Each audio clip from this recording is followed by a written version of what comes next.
Hey guys, happy Monday. Leading us off with Steve's handiwork there. Um, it is time for after hours real estate, and I'll cut to the chase. No, the war with Iran's not going to kill the housing market. Ain't going to happen, but it's an interesting thing to talk about, and that's what we're going to talk about on the show today. Well, that's what I'm going to talk about on the show. My compadre, who's normally kind of right in this area right here, Steve. Steve has got daddy duty this afternoon. He's going to try to pop in a little bit later and talk with us, but I'm going to get things kicked off on my own first, guys. My name is Chris. I'm a real estate broker associate just outside of Austin, Texas, in Dripping Springs, Texas. Steve is a mortgage loan originator when he's here, and he's also just outside of Austin in Lago Vista, Texas. And the whole point behind this show is, we were talking during COVID, and it's like, man, we were having a beer. Imagine that. And we're like, most people don't get to hear the conversations that lenders and realtors have with each other. So let's do a live stream and have a conversation as a lender and a realtor and have a drink while we're doing it. That's why we call it After Hours Real Estate. Just kind of give people insight into what we deal with on a normal basis, the questions that we get from people on a daily basis, on a normal basis. And maybe it's interesting. And we've been going now for 5 years, so I guess it's fairly interesting. Today, guys, I am still a little bit off the wagon. I drank a little bit last night, but I'm still drinking water. So if you've got a favorite, if you've got a favorite beverage, I hope you're drinking it. It sounds like I'm drinking right now. As always, if you've got comments, if you want to tell me what you're drinking, pop that in the comments because everybody's always interested in that.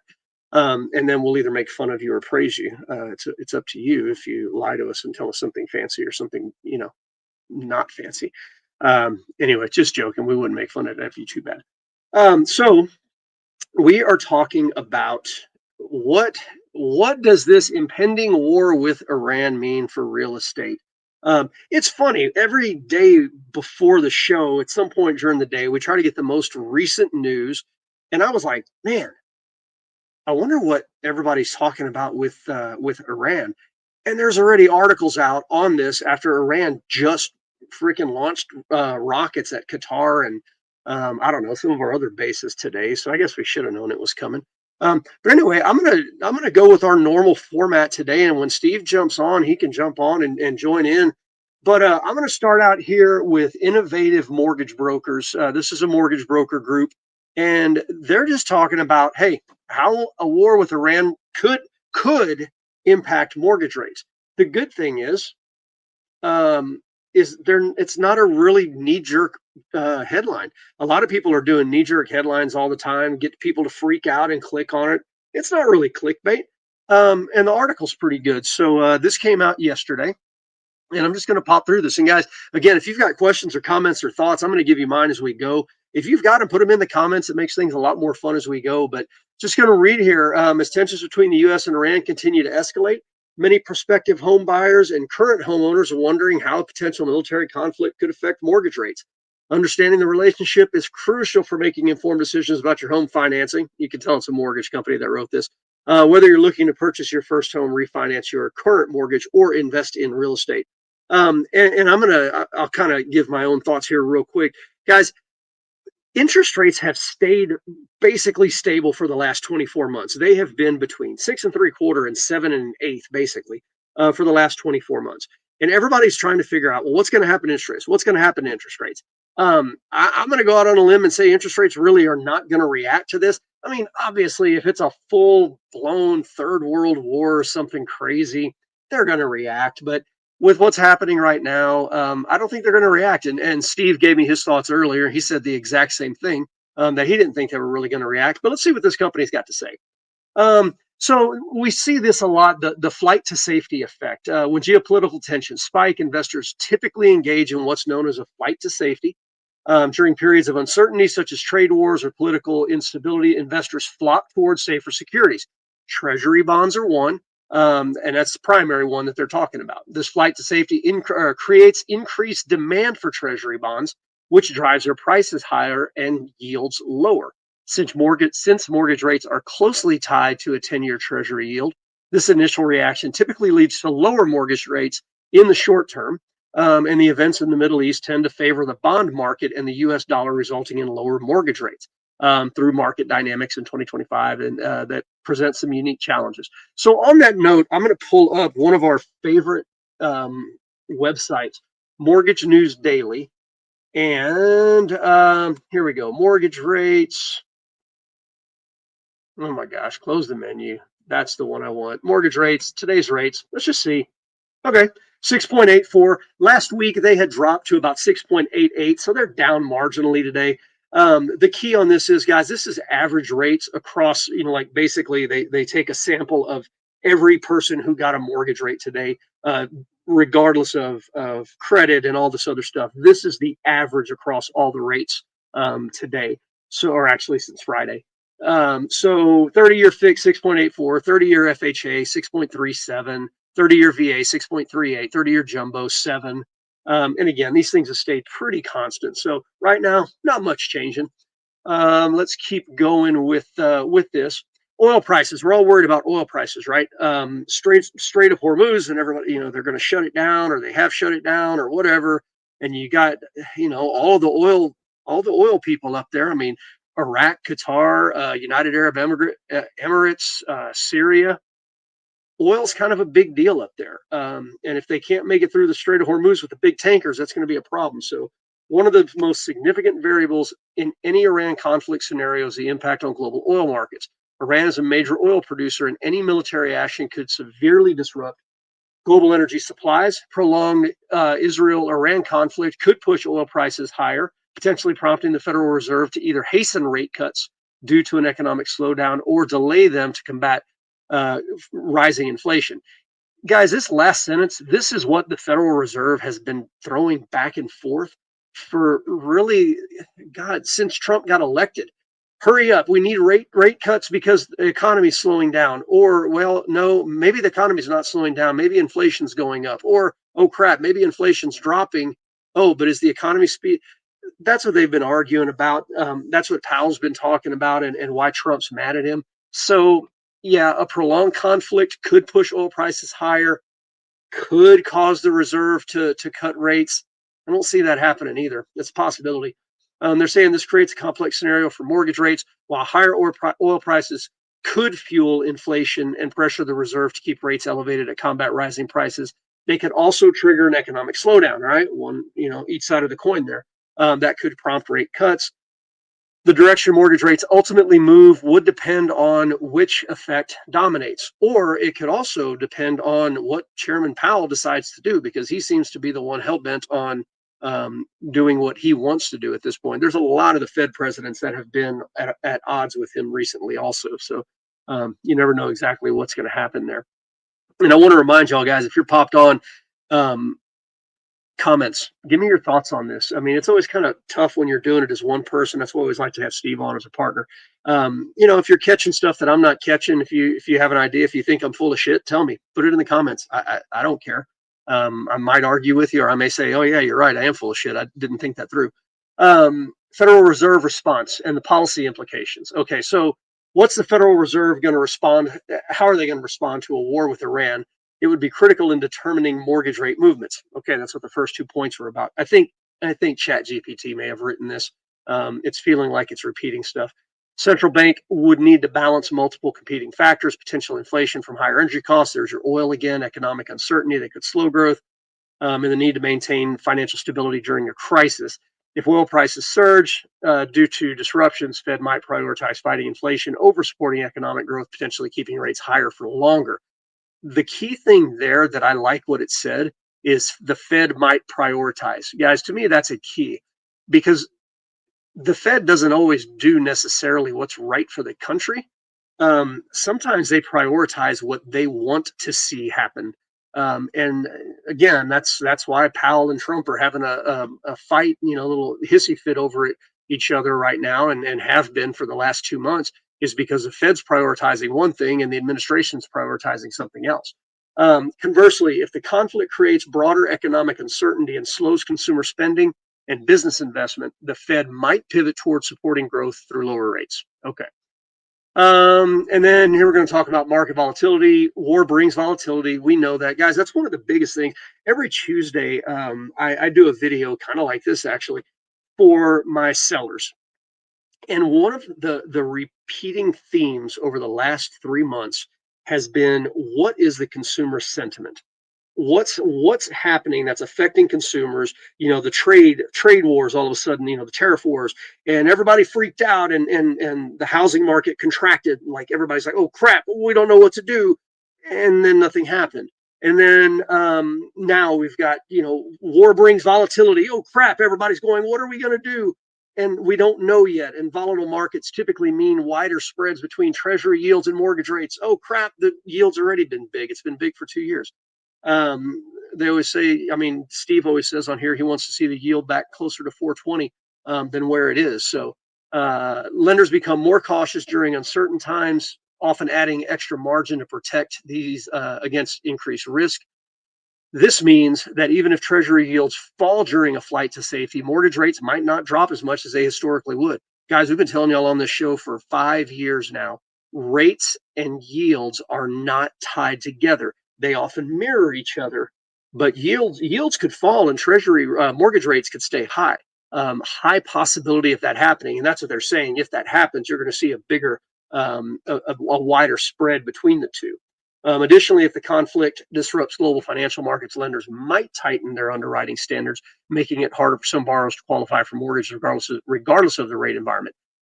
This is a really interesting thing. And what people don't realize is that lenders can loosen their requirements and lenders can tighten their requirements, especially when you're dealing with portfolio products, land products. If you want to buy raw land, if you want to do construction, whether it's house or apartment complex or whatever.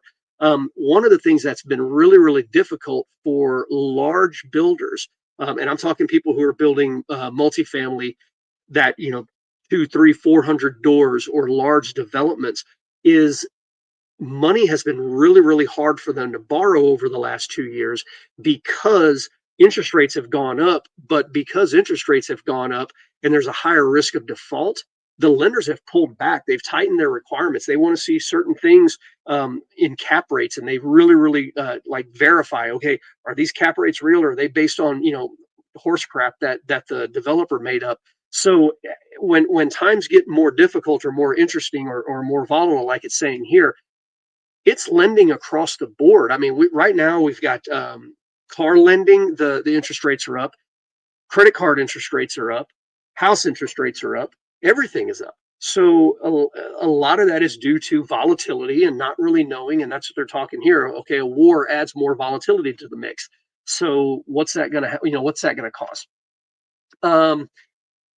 And then we'll talk about this as the last one. A prolonged military conflict with Iran could significantly impact economic growth through multiple channels. Higher energy costs, we keep going back to oil, would increase expenses for businesses and consumers, potentially reducing spending in other areas.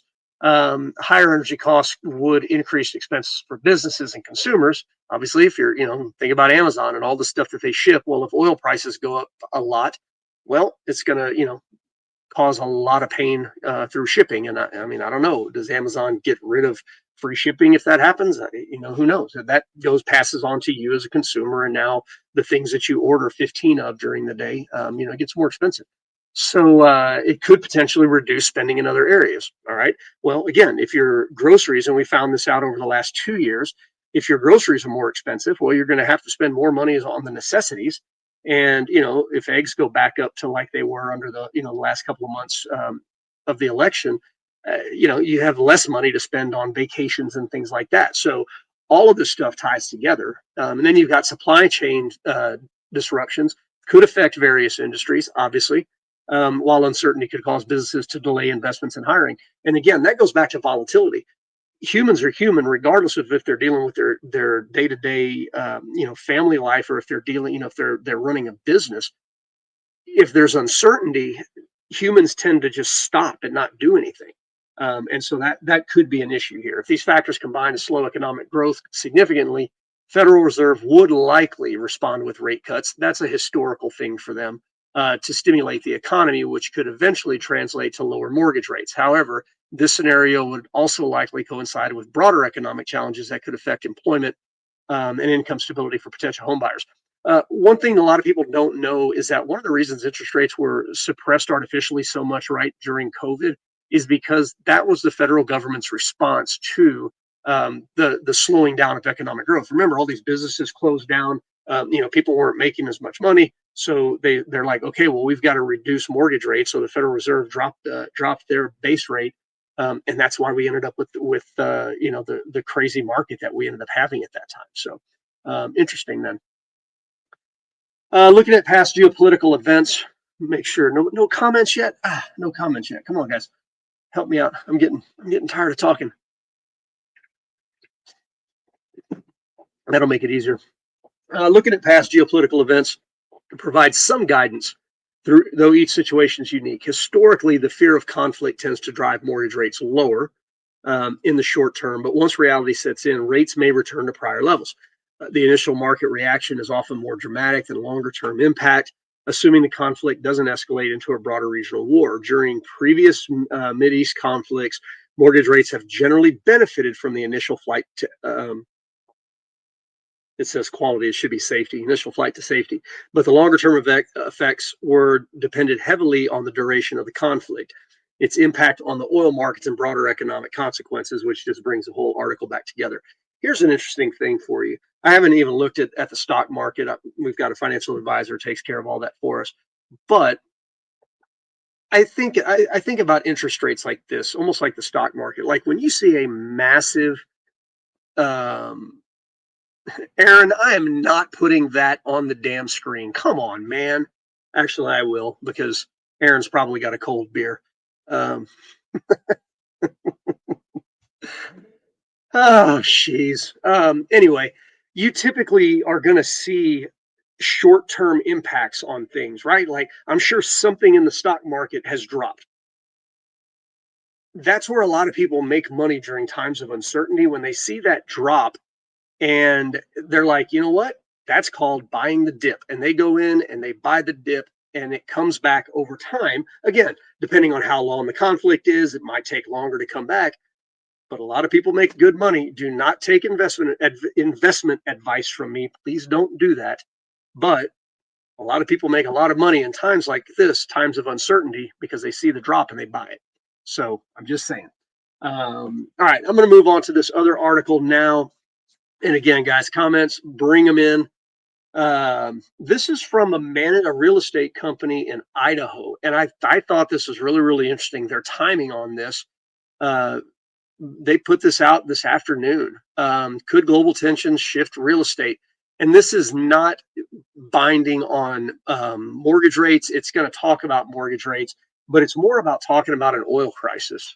And I'm going to go through this one fairly quickly as well. As geopolitical tensions escalate in the Middle East, especially involving Iran, a major regional power and a critical player in the global oil supply chain, real estate investors should prepare for potential ripple effects. A full-scale war with Iran would not only disrupt energy markets, but it could also send shockwaves through the financial markets, inflation, construction, lending, and regional demand for different asset classes. The broader macro impacts would directly influence commercial and residential real estate values, investor behavior, and future development activity. That's a hell of a statement. I mean, they're just saying full-scale war, not only is it going to mess with energy markets, okay, we're talking about all of these other things that we should be bracing for at that point. Let me see what's Aaron got here.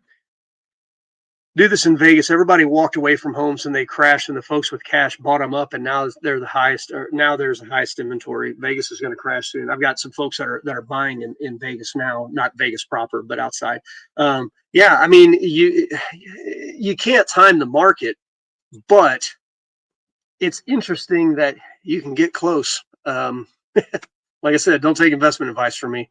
Too broad. Through the kitchen sink at that thing. Yeah. He's talking about all the things that could potentially have an issue here.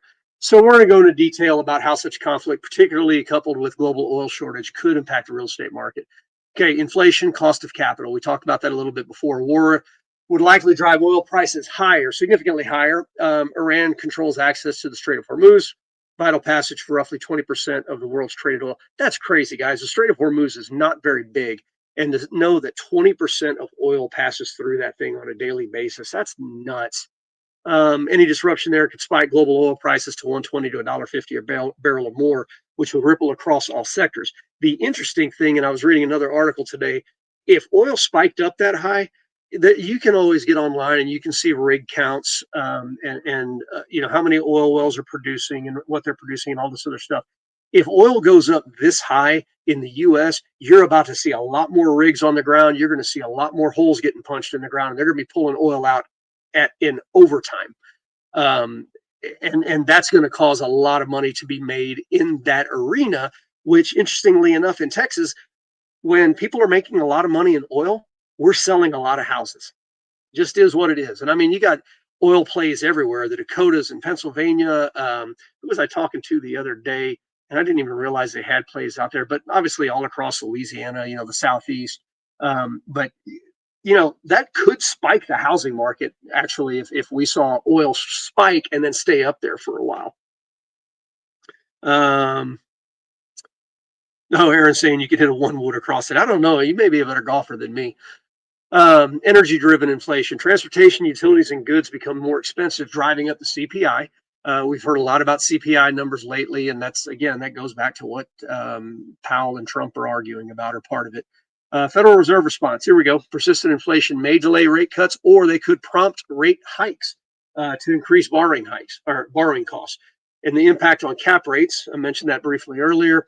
As the cost of capital rises, the cap rate expansion is likely putting downward pressure on real estate values. Okay, again, if money is hard to access and somebody has to buy it, okay, well, they're going to drop the price until they find a buyer, and they're only going to find buyers at prices where cap rates make sense. So it's going to put downward pressure on real estate value, especially commercial and multifamily, particularly low yield classes, stabilized multifamily or Class A office properties. There you go.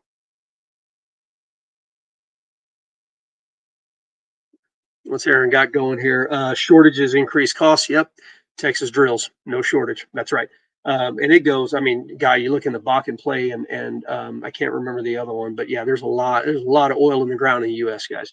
And with Trump as the president, they're not going to not drill. They're going to expedite permits for that.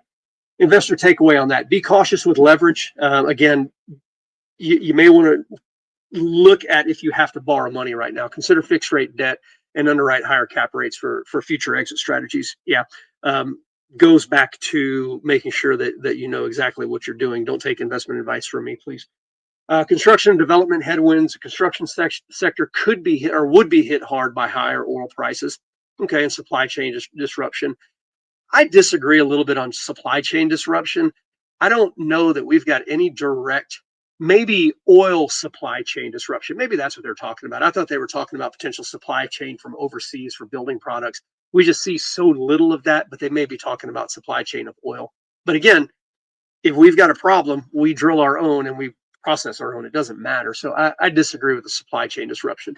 Materials and logistics costs: cement, asphalt, plastics, roofing materials, steel, all heavily dependent on petroleum products or transportation, would become more expensive. Okay, fair. Yeah, all materials have to be transported to sites. Delays in international sourcing.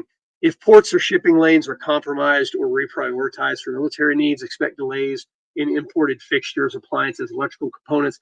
Again, we just don't see that much of that. And the vast majority of that stuff comes from Europe, which I guess could be impacted.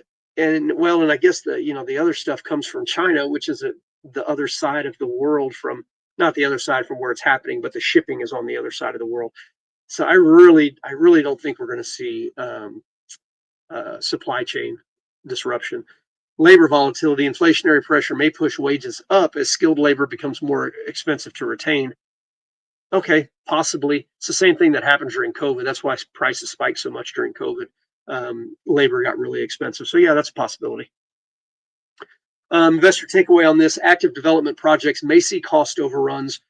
Build to rent and opportunistic strategies need strong contingency buffers. Entitled land may become cheaper if developers retreat. That's an interesting thought there.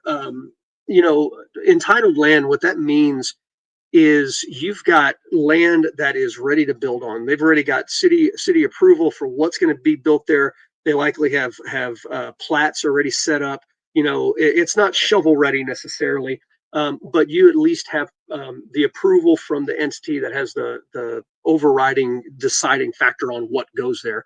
You've got approval for what you want to put it there. So if you've got developers that have entitled land and they're just waiting to build on it, hell, if they can't find the money, they can usually make money just selling the entitled land if they bought it as raw land. And you know what? If they're like, well, we may be able to make $50 million if we build it, but you know what? We can make $2 million if we sell it as entitled land right now. So let's just get out of it, and that could cause that price to come down a little bit if you see more of that type of property hitting the market. So, or if those developers get into trouble with leverage and they have to sell it cheap, you could see it coming down as well.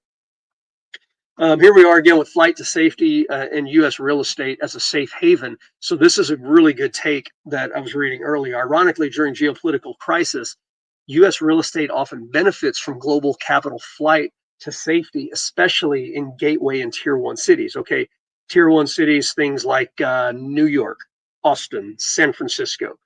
Um, if people are worried about what's going to happen to the real estate, I mean, not to the real estate market, to the stock market, to equities, to things like that, okay, we've seen them before take that money out and go start buying real estate. And so that's what this is talking about. Foreign investment uptick. High net worth individuals and sovereign funds from Asia, Europe, South America may seek hard assets in the U.S. to head against currency devaluation or political instability.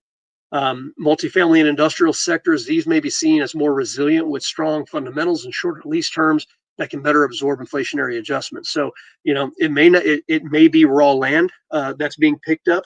It may be multifamily apartment complexes and things like that. Industrial sites, big warehouse buildings, things like that is what they're saying to keep an eye on. Core plus and stabilized assets in major metros could see increased demand.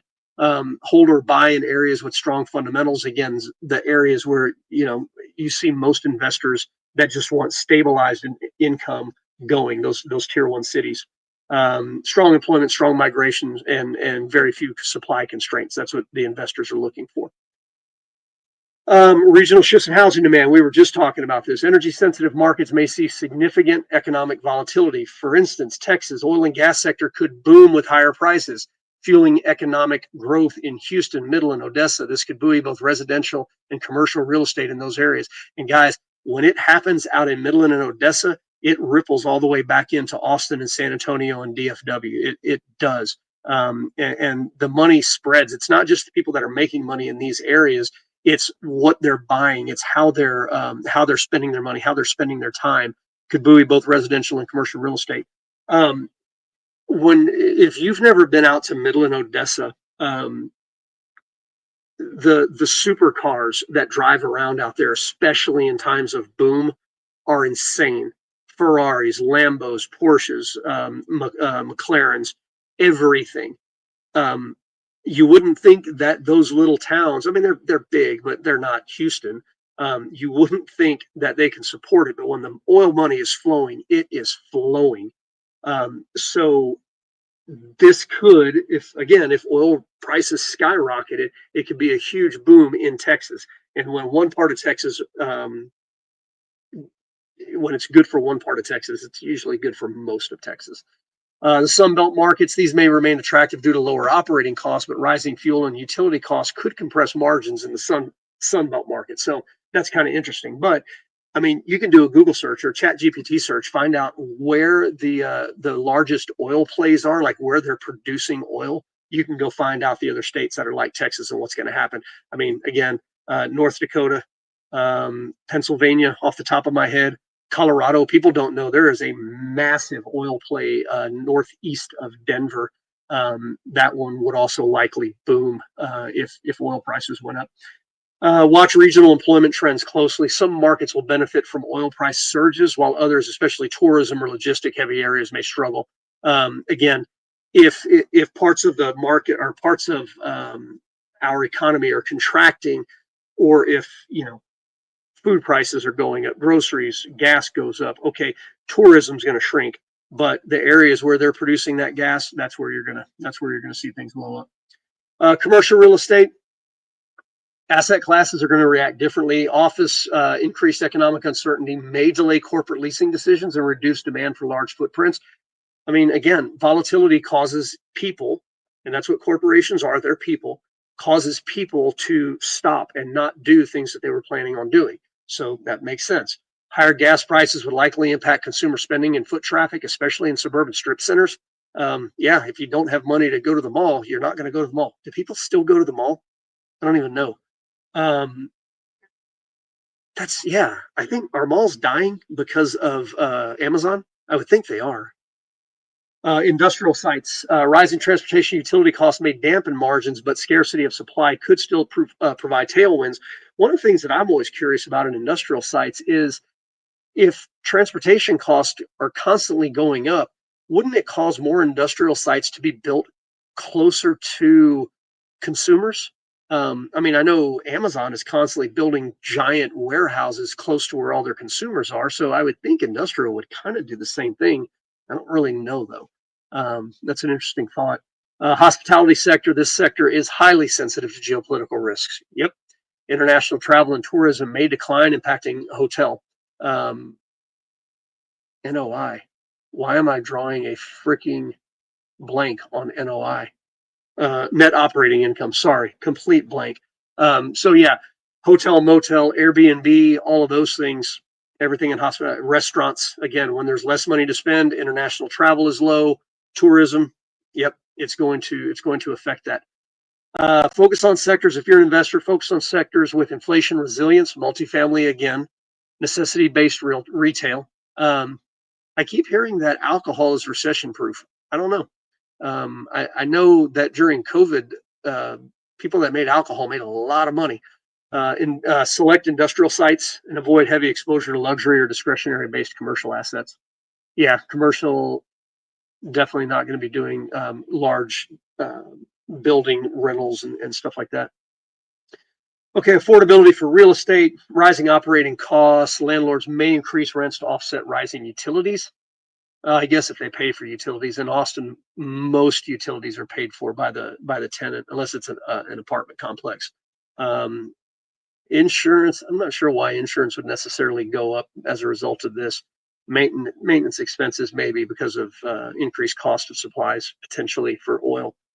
Cooling home buyer demand, higher interest rates, and economic uncertainty could further reduce buying power, especially among first-time home buyers. Again, guys, I go back to this. I don't think interest rates are gonna jack up. I don't think they're gonna go down either. I think they're just gonna stay where they've been. It's the economic uncertainty. What is going on with consumer sentiment? That's what's been driving everything in real estate for the last couple of years. Um, Suburban versus urban commuting costs may push some households back towards urban centers, with political transit reversing some pandemic era trends. That's already been happening, by the way. We're seeing more inventory in outlying areas. If you've wanted to move out to an outlying area, say an hour from downtown or something, in any major metro area, now's probably a pretty good time to look at doing that. Yeah, your interest rates are going to be high, but you're going to have more inventory selection than you're going to have probably at any other point in time. People are already having to move back into major metros because they're not allowed to work from home as much anymore. Investor takeaway on this: focus on properties with strong rent to income ratios and minimal exposure to commuter heavy demand. Okay, build to rent housing in walkable suburban nodes may outperform. That's actually happening in Southwest Austin right now. I can't remember the name of the company. They're building apartment complexes and single family for rent. And man, that it's right at Scenic Brook and 290, and that development looks huge. I mean, I'm going to guess 400 doors, maybe 500.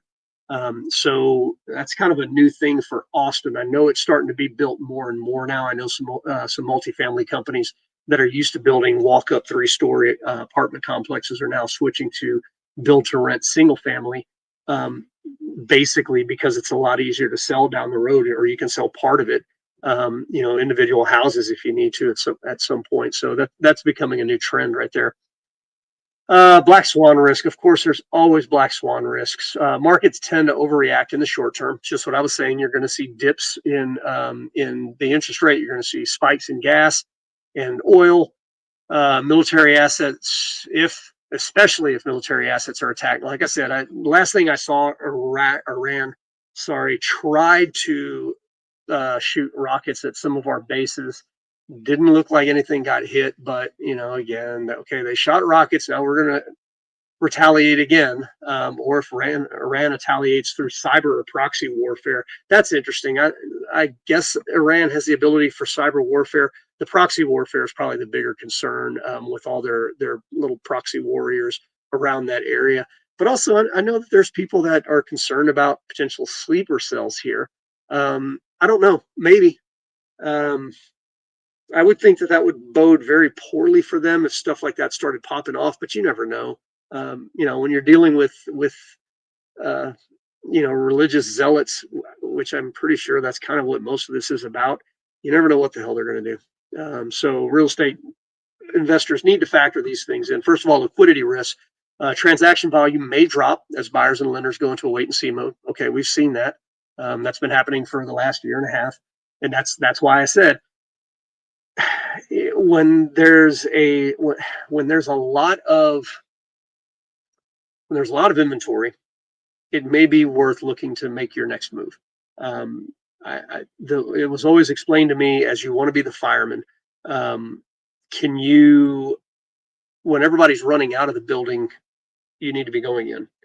When everybody's rushing in, you need to be coming out. Like that's kind of the buy sell mentality, right? And that's, I mean, if you think about it, that goes right along with buying the dip and how do you buy the dip in the housing market? Well, when everybody's going, oh crap, I'm not going to buy a house now, you can probably get a pretty good deal. I've seen some pretty good deals in the last year. So again, don't take investment advice from me, but you can take housing advice from me. Insurance volatility, property and casualty insurance rates could spike, especially for assets near critical infrastructure or with high replacement costs. Now, that's something that I did not consider. Let's talk about during or near Southeast Texas, Louisiana, where all the refineries are. Uh, Corpus Christi, they're building a brand new refinery, first refinery being built in the U.S. in something like, I don't know, 30 or 40 years. I never thought about insurance prices going up near that infrastructure, or if you're near a major military base. I mean, you think about Killeen with Fort Hood up there and all the Air Force bases and stuff down in San Antonio. That's interesting. Hadn't really thought about that insurance part, the part of insurance volatility with that. But I mean, it's not going to change much. Insurance rates have been spiking like crazy anyway. I'm about to choke every last one of my insurance, not my agents, but the providers. So on this, for investors in this, maintain your reserves, stress test portfolios for prolonged liquidity or 10 to 15% valuation declines. And that's interesting that they're saying that if you're buying portfolios, I mean, even if you're a minor investor and you're looking for a single family house, okay, what looks like it has good liquidity, I'm going to go different on that. Or can you identify markets that have a 10 to 15% valuation decline? I can tell you right now, again, outlying areas outside of Austin, Dripping Springs is one of those. We've seen, I forget what the last number is, but we've seen roughly 15%, 12 to 15% valuation declines in about the last year and a half.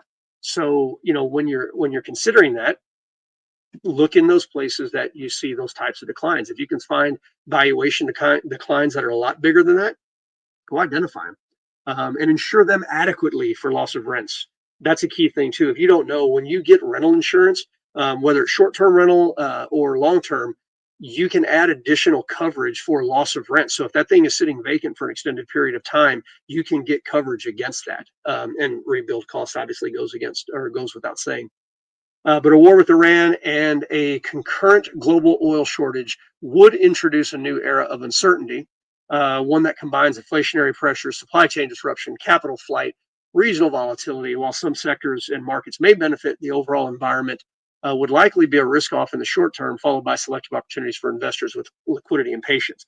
That's the key, guys. Liquidity and patience. If you've got liquidity and you've got patience, there are people that are going to make a lot of money right now.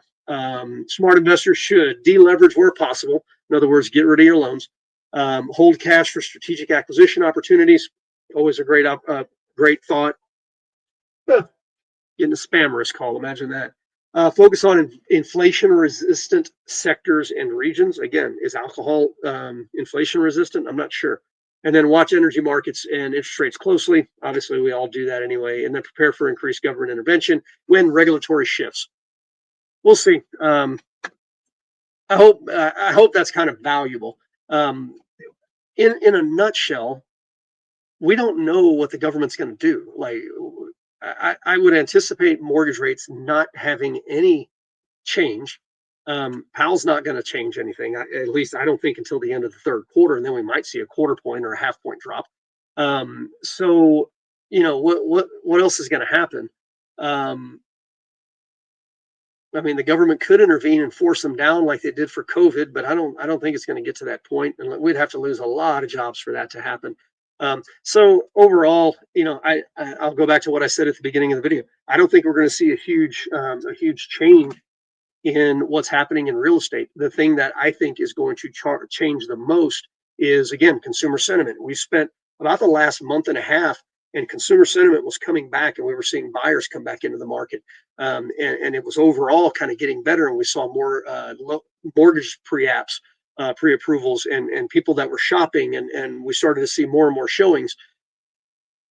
And then when things change and people don't know what they do or what's going to happen, they go, "Oh, what do I do?" And they stop and they freeze. And so I think that's going to be the biggest change overall is consumer sentiment. Consumers don't know what to do because they don't know what's going to happen. I think that's what the biggest risk is right now for us in the real estate market. So anyway, hope that was valuable, guys. We do it every Monday. Typically, I like having Steve on here because we can bounce these ideas off. It's not as monotonous as just listening to me talk. So if you're here for the first time, pop back on next Monday. We're here at 5 o'clock Texas time every Monday. Till then, we'll see you soon. Cheers.